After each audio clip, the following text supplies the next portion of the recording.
कि वज़ीर आला सुहेल खान अफरीदी ने कहा कि साडा कोई भी जिहड़ा रुकन है ना इधर उधर नहीं हो रहा। हाँ तो बानी चेयरमैन की मुशावरत के नाल ही बजट पेश करांगे।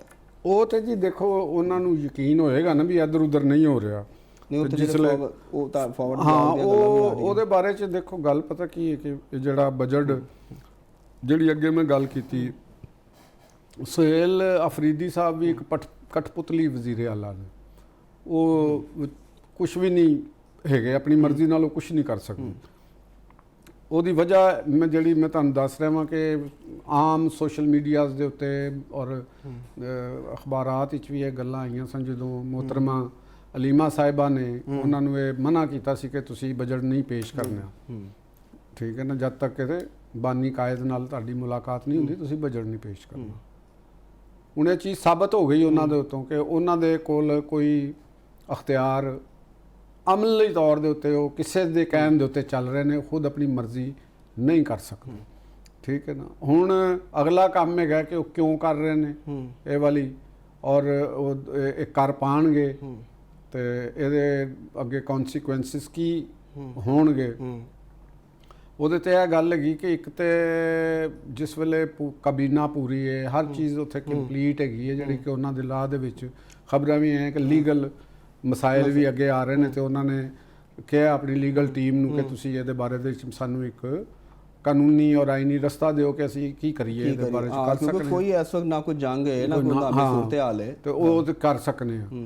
ਹੁਣ ਮੇਰਾ ਖਿਆਲ ਹੈਗਾ ਕਿ ਉਹ ਉਹਨਾਂ ਦੀ ਕੋਸ਼ਿਸ਼ ਹੋਏਗੀ ਕਿ ਅਸੀਂ ਫਿਰ ਜਿਹੜੇ ਉਹਨਾਂ ਦੇ ਸਰਪ੍ਰਸਤ ਨੇ ਜਾਂ ਜਿਹੜੇ ਉਹਨਾਂ ਦੇ ਹੈਂਡਲਰ ਨੇ ਉਹ ਫਿਰ ਉਹਨਾਂ ਦੇ ਕੋਲ ਜਾਣਗੇ, ਆਪਣੀ ਲੀਗਲ ਐਡਵਾਈਸ ਲੈ ਕੇ ਉਹਨਾਂ ਨਾਲ ਰਾਬਤਾ ਕਰਨਗੇ ਕਿ ਜੀ ਹੁਣ ਦੱਸੋ ਸਾਡੇ ਕੋਲ ਲੀਗਲ ਮਸਲਾ ਤੇ ਇਹ ਹੈਗਾ ਤੇ ਤੁਸੀਂ ਹੁਣ ਦੱਸੋ ਕਿ ਅਸੀਂ ਅੱਗੇ ਕੀ ਕਰੀਏ, ਬਜਟ ਤੇ ਕਾਨੂੰਨੀ ਤੌਰ ਤੇ ਨਹੀਂ ਪੇਸ਼ ਹੋ ਸਕਦਾ ਤੇ ਅਗਰ ਹਾਂ ਅਬੂਰੀ ਬਜਟ ਤੇ ਤੁਸੀਂ ਹੁਣ ਅੱਗੋਂ ਦੱਸੋ ਕੀ ਕਰਨਾ।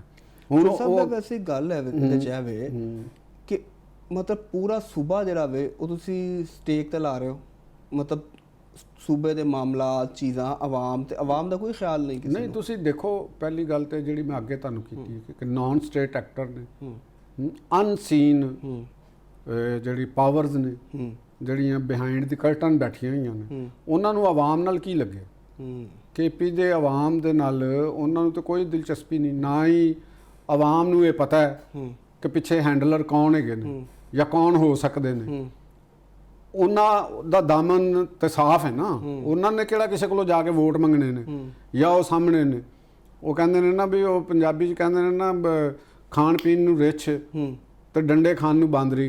ਪੁਤਲੀ ਉਹ ਜਦੋਂ ਤਮਾਸ਼ਾ ਹੁੰਦਾ ਨਾ ਬਾਂਦਰ ਦਾ ਤੇ ਰਿੱਛ ਦਾ ਤੇ ਉਹ ਜਿਹੜਾ ਬਾਂਦਰ ਹੁੰਦਾ ਜਾਂ ਉਹਦੇ ਨਾਲ ਉਹਨੂੰ ਖਾਣ ਪੀਣ ਨੂੰ ਦਿੰਦੇ ਨੇ ਤੇ ਡੰਡੇ ਰਿੱਛ ਨੂੰ ਪੈਂਦੇ ਨੇ। ਪੰਜਾਬੀ ਦੀ ਮਿਸਾਲ ਹੁੰਦੀ, ਯਾਨੀ ਕਰੇ ਕੋਈ ਭਰੇ ਕੋਈ। ਠੀਕ ਹੈ ਨਾ, ਤੇ ਆਵਾਮ ਦੀ ਤਨਕੀਦ ਬਰਦਾਸ਼ਤ ਕਰਨੀ, ਆਵਾਮ ਦੇ ਅੱਗੇ ਜਵਾਬ ਦੇਣਾ, ਇਹ ਤੇ ਕੇਪੀ ਅਸੈਂਬਲੀ ਦੇ ਅਰਕਾਨ ਦੇ ਸਾਰਾ ਆਏਗਾ ਨਾ ਮਲਬਾ।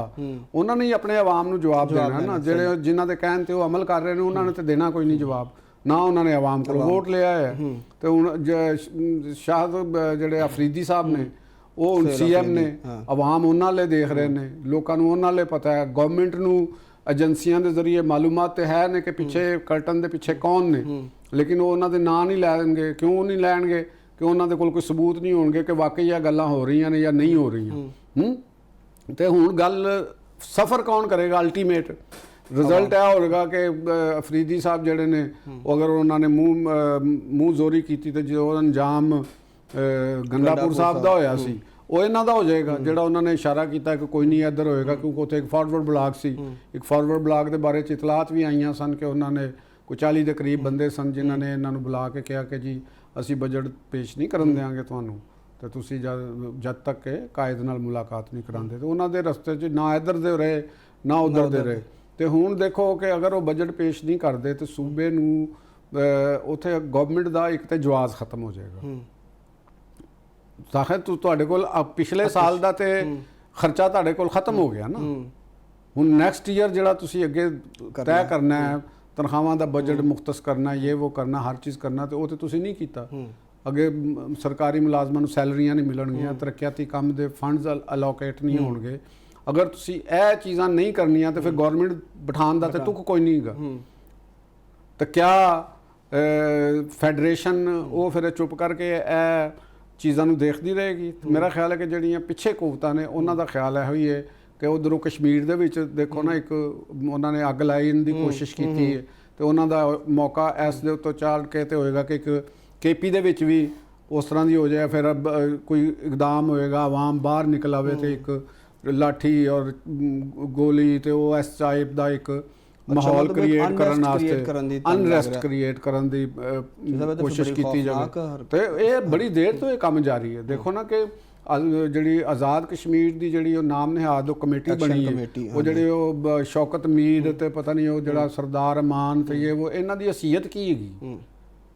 ਇਹ ਕਸ਼ਮੀਰ ਦੇ ਲੋਕ ਹੈ ਹੀ ਨਹੀਂ, ਉਥੋਂ ਦੇ ਰਹਿਣ ਵਾਲੇ ਜ਼ਰੂਰ ਹੋਣਗੇ ਲੇਕਿਨ ਇਹ ਕਸ਼ਮੀਰੀ ਕੌਜ਼ ਦੇ ਨਾਲ ਤੇ ਮੁਖਲਸ ਲੋਕ ਨਹੀਂ ਨਾ ਹੈਗੇ, ਨਾ ਹੀ ਕਸ਼ਮੀਰ ਦੇ ਆਵਾਮ ਦੀ ਅਕਸਰੀਅਤ ਦੀ ਕੋਈ ਉਹ ਨੁਮਾਇੰਦਗੀ ਕਰ ਰਹੇ ਨੇ। ਉਹ ਛੋਟੇ ਛੋਟੇ ਜਿਹੜੇ ਉਹਨਾਂ ਦੇ ਉਹ ਜਿਨ੍ਹਾਂ ਬਰਾਦਰੀਆਂ ਨਾਲ ਵੀ ਤਲਕ ਰੱਖਦੇ ਨੇ ਉਹ ਵੀ ਇੰਤਹਾਈ ਮੁਖਤਸਰ ਜੀਆਂ ਬਰਾਦਰੀਆਂ ਨੇ, ਲੇਕਿਨ ਜਿਵੇਂ ਲੋਕ ਤੇ ਉਹਨਾਂ ਦੇ ਨਾਲ ਅਟੈਚ ਹੋ ਗਏ। ਉਹ ਇੱਕ ਜਜ਼ਬਾਤੀ ਕੈਫੀਅਤ, ਜਿਵੇਂ ਦੇਖੋ ਨਾ ਕਿ ਸਿੱਧੀ ਕੇਪੀ ਦੇ ਵਿੱਚ ਸ਼ਰਾਰਤ ਨਜ਼ਰ ਆ ਰਹੀ ਨਾ, ਆਮ ਆਦਮੀ ਨੂੰ ਤਾਂ ਨਹੀਂ ਪਤਾ।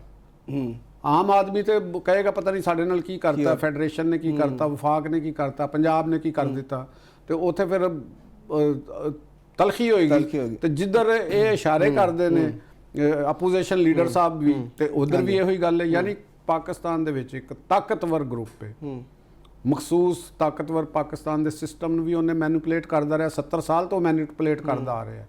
ਹੁਣ ਉਹ ਮਾਰਜਨਲਾਈਜ਼ ਹੋਣ ਵਾਸਤੇ ਤਿਆਰ ਨਹੀਂ ਹੈਗਾ, ਉਹਨੂੰ ਰੂਲ ਕਰਨ ਦੀ ਆਦਤ ਪੈ ਗਈ। ਯਾਨੀ ਮਾਈਨੋਰਿਟੀ ਨੂੰ ਮੈਜੋਰਿਟੀ ਤੇ ਰੂਲ ਕਰਨ ਦੀ ਆਦਤ ਪੈ ਗਈ ਹੈ ਬਜ਼ਰੀਆ ਸਿਸਟਮ। ਉਹ ਸਿਸਟਮ ਹੁਣ ਉਹਨਾਂ ਨੂੰ ਮਾਰਜਨਲਾਈਜ਼ ਕਰ ਰਿਹਾ, ਸਿਸਟਮ ਆਪਣੇ ਤੋਂ ਅਲੱਗ ਕਰ ਰਿਹਾ, ਸਿਸਟਮ ਉਹਨਾਂ ਨੂੰ ਇੱਕ ਬਾਉਂਡਰੀਜ਼ ਦੇ ਅੰਦਰ ਲਿਆਉਣ ਦੀ ਕੋਸ਼ਿਸ਼ ਕਰ ਰਿਹਾ ਹੈ। ਤੇ ਹਾਂ, ਉਹ ਇਹਦੇ ਤੇ ਹੁਣ ਆਦੀ ਨਹੀਂ ਹੈਗੇ। ਲਿਸਟਾਂ ਤੇ ਵੈਸੇ ਬਣੀਆਂ ਨੇ, ਲਿਸਟਾਂ ਬਣੀਆਂ ਨੇ, ਤੇ ਇਹਨਾਂ ਦਾ ਜਿਸ ਤਰੀਕੇ ਦੇ ਨਾਲ ਸਟੇਟ ਨੂੰ ਐਕਟ ਕਰਨਾ ਚਾਹੀਦਾ ਹੈ ਤੇ ਬਿਲਾ ਆਖਰ ਫਿਰ ਸਟੇਟ ਉਂਝ ਐਕਟ ਕਰੇਗੀ ਜਿਵੇਂ ਪੂਰੀ ਦੁਨੀਆ 'ਚ ਕਰ ਰਹੀ ਹੈ। ਤੇ ਉਹ ਸਟੇਟ ਜਿਹੜੀ ਚੱਲ ਰਹੀ ਉਹ slow and study wins the race ਦੇ ਉੱਤੇ ਚੱਲ ਰਹੀ, ਕਿਉਂਕਿ ਮਸਾਇਲ ਨਹੀਂ। ਪਾਕਿਸਤਾਨ ਦੇ ਫੌਜ ਦੇ ਸਰਬਰਾਹ ਵਾਜ਼ੇ ਤੌਰ ਦੇ ਉੱਤੇ ਗੱਲ ਕਰ ਚੁੱਕੇ ਨੇ, Pakistan is an hard state. ਇਹਨੂੰ ਕਾਫੀ ਸਮਝੀ, ਇਹੋ ਹੀ ਕਾਫੀ ਸਮਝਿਆ ਜਾਏਗਾ। तो देखने कि कित्थों तक गल पहुँचती है, ठीक हो, और शरपसंद की ना अगे तक जाते हैं। तो इस मुल्क नूं बचाने वाले वो किन्ने को मसल्स दे मालक ने। ठीक होगा, जैसे दुआ तो साड़ी है कि मामला दे रहे बेहतरी वाली, अल्लाह खैर करेगा, मुल्क जड़ा वे ओदे फायदे होवे, क्योंकि मुल्क है तो सारे ने, और इत्थे इस्तेकाम आएगा तो सब दा ही फायदा है, जिन्हें भी पाकिस्तानी दोनों का।